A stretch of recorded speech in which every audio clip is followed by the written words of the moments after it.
22 पर मैं हूं मोहम्मद एहसान।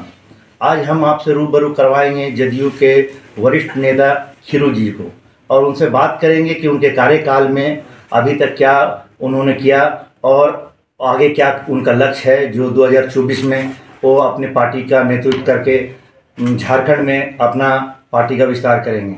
तो आइए, तो खीरू जी, आपका सबसे पहले स्वागत है हमारे चैनल में आपका। आप बताएं कि 2024 में आपकी पार्टी किस तरीके से झारखंड में अपना विस्तार करेगी। चलिए, बहुत बहुत धन्यवाद 22 चैनल। देखिए, जब से मैं जनता दल यूनाइटेड का ऐसा प्रदेश अध्यक्ष बना हूँ 2 साल हो गया। 2 साल में पूरे झारखंड में 24 जिला है। 24 जिलों में संगठन है सो हमने खड़ा कर दिया मजबूती का स्तर पर, और एक बार नहीं 3 बार जिलों में मैं गया और कार्यक्रम किया।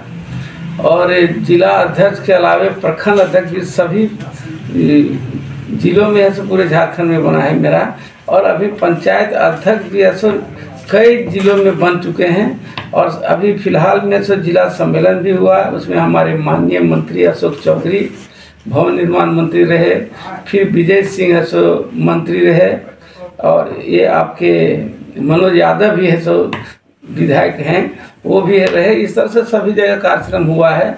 जमशेदपुर से लेकर कोलाहन प्रमंडल, फिर हजारीबाग प्रमंडल, फिर ऐसा आपका दुमका प्रमंडल, फिर ये आपका पलामू प्रमंडल, रांची प्रमंडल, इस तरह से हम लोग सभी 5 प्रमंडल में कार्यक्रम किया। मंत्री लोग उपस्थित रहे और संगठन को देखा गया है। संगठन बहुत मजबूती के तौर पर उभर कर सामने आ रहा है।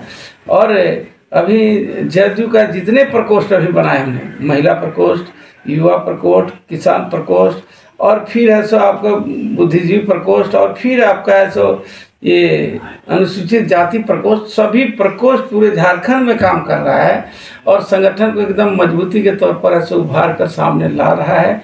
और कार्यक्रम सभी लोग सभी जिला में, सभी प्रखंड में प्रतिदिन आज भी होते रहा है पूरे झारखंड में और चल रहा है।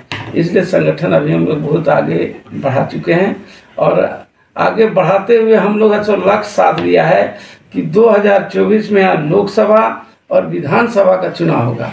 इस चुनाव में हमारी भागीदारी अधिक से अधिक हो, उसके लिए काम हम लोग करने पर अभी तत्पर लग गए हैं, जुट गए हैं। तो इससे पहले भी आपने कई बार काम किया है यहाँ पे, लोगों के दिल में काफ़ी उम्मीदें जगी हुई है आपसे।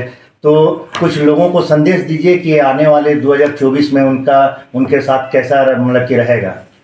देखिए, आने वाला समय में 2024 में लोग हमें बहुत पहले से जानते थे। जब हम विधायक थे यहाँ 2005 में, जब मांडू विधानसभा से विधायक रहे, तो उस समय से मैं जो अल्प समय में जो काम किया, बार बार राष्ट्रपति शासन लगने के बाद भी हमने जो काम किया, पूरे जनता आज मांडू विधानसभा क्षेत्र क्या पूरे जिला सब लोग जानता है खीरू महतो कितना काम किया।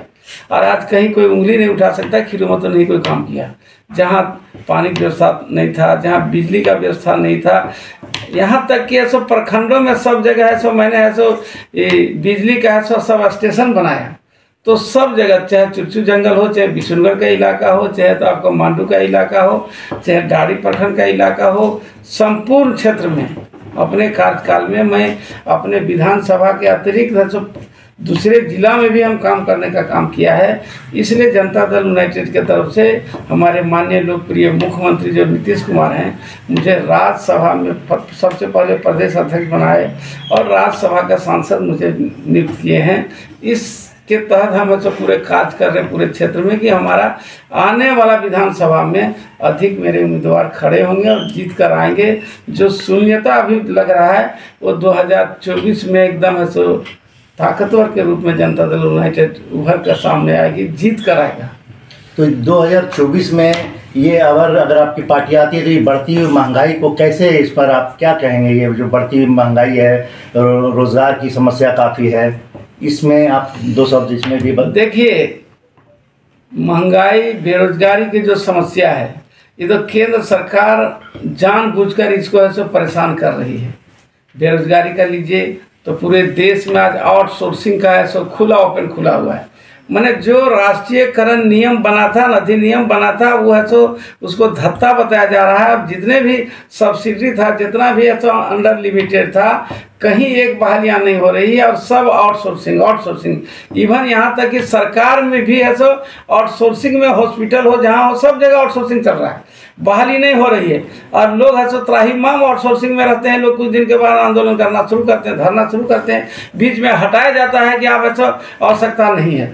ये गलत है। आप कोई भी आउटसोर्सिंग नहीं करे सरकार। इसके लिए हम लोग इंडिया गठबंधन भी बना लिया है। और इंडिया गठबंधन जब है तो सरकार आएगी, मोदी सरकार जाएगी और इंडिया गठबंधन आएगी, नीतीश कुमार प्रधानमंत्री बनेंगे, हम लोग पूरा विपक्ष मिलकर, और ऐसा पूरे देश में जो पहले की स्थिति थी, राष्ट्रीयकरण अधिनियम जो बना था, उस तरह से सब जगह बहालियाँ होंगी, बेरोजगारों को रोजगार दिया जाएगा। मोदी जी तो बोल दिए थे हम 2 करोड़ लोगों को ऐसे बहाली करेंगे साल में, लेकिन 1 लाख भी लोगों को बहाली नहीं किया। ये बहुत लुभावना वाली बात वो लोग करते हैं, कुछ करता तो है नहीं। विस्थापन का समस्या क्षेत्र में सबसे ज़्यादा है।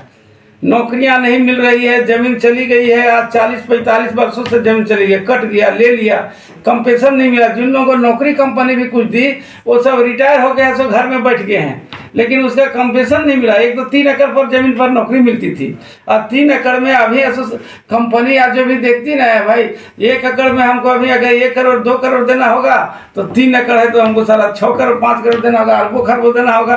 कंपनी टाल मटोल करती, फाइल जाता है मुख्यालय रांची और फिर फाइल प्रोजेक्ट में आता है। कोई इस पर ध्यान नहीं दे रहा है। सब सोच रहा तो हम लोग सब रिटायरे पर हैं। जितना ऑफिसर अधिकतर पाएंगे आपको रिटायरे है, जितना प्रोजेक्ट ऑफिसर जीएम आएंगे आपके ऐसे क्षेत्र में सब सुनेंगे 1 साल के बाद रिटायर, 2 साल के अंदर में रिटायर।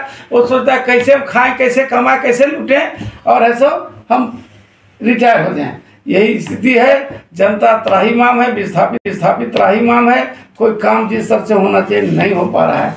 समझे ना, सभी लोग पूरा ऐसा आक्रोश में है, पूरे देश की जनता कि अडानी और यही सब के पीछे मोदी लगे हुए हैं और कुछ नहीं। बड़े बड़े माफियाओं को 1000 करोड़ 5000 करोड़ आप दे दीजिए और उसके बाद डूब रहा है, घाटे में जा रहा है। कैसे जा रहे हैं घाटे में?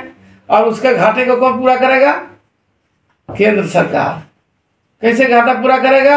अपना ऐसे देख लिया कितना करोड़ उसको दे दिया, बोल दिया, जबकि घाटे में चलते अपना खाता वही दिखा दिया। मोदी जी को बोल दिया कि भाई हम घाटे में चल रहे हैं, हम नहीं अब चला सकते हैं, फिर उसको 1 दिन केंद्र सरकार शुरू कर देती है। तो इसका कुल भार तो आम जनों पर ही पड़ेगा। एकदम पूरा जनता का पैसा। आज भी जितना भी कंपनियां डूबी है उसका पैसा केंद्र सरकार भरपाई करती है। और यहाँ जनता अगर 50,000 लोन ली है, 20,000 लोन ली है तो उसको जेल का हवा खाना पड़ता है, उसको देना पड़ता है। कहीं कहीं सरकार घोषणा करती है कि इस बार कर्ज माफ़ करेंगे तो वही माफ़ होती, वो कहाँ जाता है? यहीं से जाता है।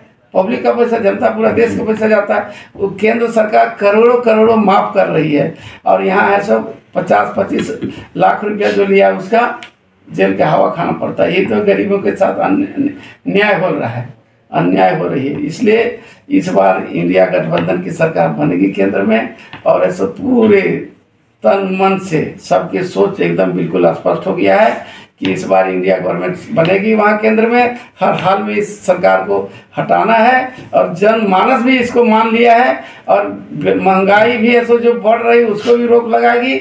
और ऐसो आपका बेरोजगारों को रोजगार नहीं मिल रहा है। आज मायूस पूरे बेरोजगार सब जगह है। पढ़ लिख के BA MA स्किल अनस्किल सब लोग सोच रहे हैं कहीं हमारा कुछ रोजगार मिल जाए, कहीं रोजगार मिले। रोजगार मिलता कहाँ है?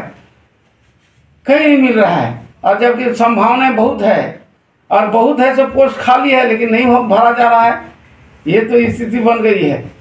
अभी देखिए बिहार में हमारे जहाँ सरकार है, जहाँ नीतीश कुमार लोकप्रिय हमारे मुख्यमंत्री, वहाँ का पता कर लीजिए। देखिए अभी लाखों लोगों को हाल में है सो घोषणा हुई है, 1 लाख लोगों को बहाल किया जा रहा है। अभी तो प्रतिदिन वहाँ का ऐसा इंटरव्यू और बहालियाँ हो रही है।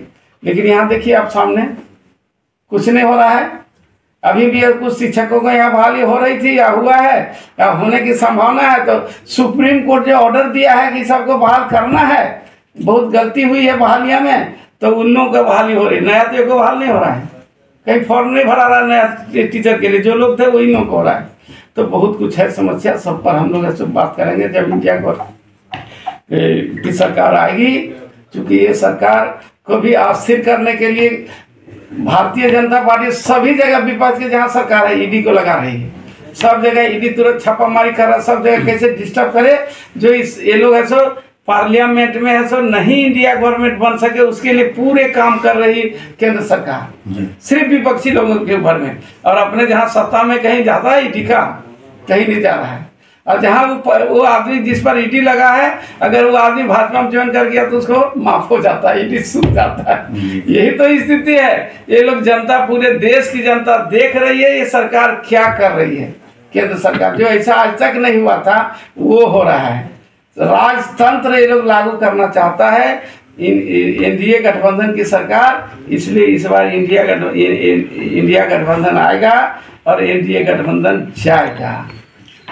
लोकप्रिय गठबंधन की सरकार आएगी और पर जितने भी बेरोजगारी है, भ्रष्टाचार है, इस पर लगाम लगाने का काम करेगी। राहुल का सपना डेस्टिनेशन वेडिंग, श्वेता को चाहिए रजवाड़ा थीम विद ग्रैंड स्टेज, पापा की टेंशन केटरर्स और फ्लोरल डेकोरेशन, और माँ चाहे बेटी का सुंदर सा मंडप। शादी की इन्हीं छोटी और बड़ी खुशियों को पूरा करने के लिए वाइल्ड वादी को चुने अपना वेडिंग वेन्यू, जहां अब बजेंगी शादी की शहनाइयाँ। रजवाड़ा थीम, ग्रैंड स्टेज, मंडप, banquet hall, room, electrical and generator facility, water facility, हल्दी top, Rath, vendors for catering and floral decoration, destination wedding जैसे कॉन्सेप्ट के साथ। विजिट वाइल्ड वादी वाटर पार्क रांची।